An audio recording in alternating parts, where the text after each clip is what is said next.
नमस्कार, मी डॉक्टर रविकांत घाडगे, ज्योतिषशास्त्र वास्तुशास्त्र तज्ज्ञ, सांगली. तुम्ही कसे आहात? बरं, आज मी मकर संक्रांती ह्या विषयावर बोलतोय. 14 जानेवारी 2026 वार बुधवार या दिवशी दुधात साखर असा एक योग आलेला आहे.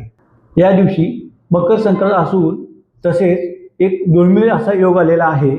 षटतिला नावाची एक एकादश आलेली आहे आणि हा योग 23 वर्षातून पहिल्यांदा आलेला आहे. याचा आपण असा फायदा करून घेऊ की पूर्ण हे वर्ष खूप सुख समृद्धीने ऐश्वर्य प्राप्ती जाईल. शक्य झालेस त्या दिवशी अंघोळीच्या पाण्यामध्ये तीळ टाकून स्नान करावे.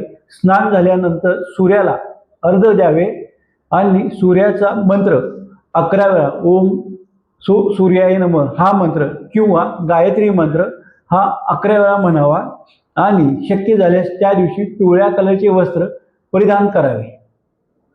या दिवशी स्त्रिया ओवसा भरतात. त्याची शुभ वेळ आहे दुपारी 3 ते सायंकाळी 7 वाजेपर्यंत. या वेळेत ओवसा भरून घ्यावा. मकर संक्रांतीच्या हार्दिक शुभेच्छा. तिळगुळ घ्या, गोड गोड बोला.